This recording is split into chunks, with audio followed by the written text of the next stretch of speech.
Sir Revanth Reddy గారు మీరు చెప్పిన దానికే మేము అడుగుతున్నాం సార్. మీ మీద మాకు ఎలాంటి కోపం కానీ, మేము ప్రజాసేవకులో మీరు ఎట్లా సేవ చేయడానికి వచ్చారో మేము కూడా అట్లే సేవ చేయడానికి వచ్చాము. దీంట్లో ఎవరికి ఎలాంటి భేషజాలు లేవు సార్. మీరు చెప్పిన దానికే, మీరు అన్నదానికే మీరు కట్టుబడి ఉండి మమ్మల్ని ఈ రోజైనా మాట్లాడి చర్చలకు పిలిచి మాట్లాడి మా జేఏసీ నాయకత్వంతో మాట్లాడి కరెక్ట్ నిర్ణయం తీసుకుని మమ్మల్ని ఇబ్బంది పాలు కాకుండా చూస్తారని మరొక్కసారి ఈ మీడియా తరఫున మీకు విన్నవించుకుంటున్నాం సార్. ఏది ఏమైనప్పటికీ మేము చాలా చిన్న చిన్న జీతాల పనిచేసే వాళ్ళం సార్. ఏదైనా కార్మికుల శ్రేయస్సు కోరే ప్రభుత్వాలు ఏదైనా కానీ గట్టెక్కుతాయి. గతంలో ఎన్నో ఉదాహరణలు చూశారు. చంద్రబాబు నాయుడు లాంటి వారు, కేసీఆర్ లాంటి వారు ఏమయ్యారో అన్ని చూశారు. అలా మేము కోరుకోవట్లేము సార్. మేము మీకు మద్దతుగానే ఉంటాము, అండగానే ఉంటాము. కాకపోతే మా కోరికలు, మీరు ఇచ్చిన హామీలు మమ్మల్ని బతికించి మిమ్మల్ని బతకమని చెప్తా ఉన్నాం సార్.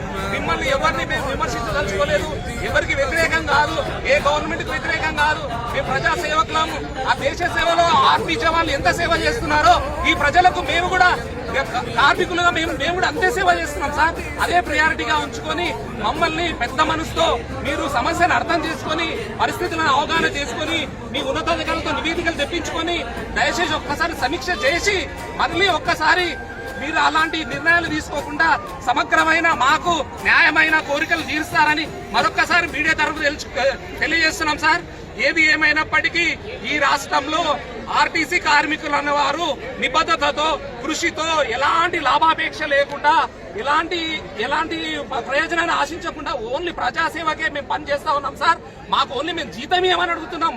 మాకేవో అవి ఇవ్వండి, ఇవి ఇవ్వండి ఏం అడుగుతలేము. డబుల్ బెడ్రూమ్ ఏమంటారేమో, రేషన్ కార్డు ఏమంటలేము, ఏమి ఇవ్వమంటలేము. మా జీతాలు మాకు ఇవ్వండి, మా పిఆర్సీలు మాకు ఇవ్వండి, మా డిఏలు మాకు ఇవ్వండి. మాకు వచ్చేటి మా న్యాయమైన కోరికలు తీర్చమని మీ మీడియా ద్వారా కోరుకుంటున్నాం సార్. Thank you.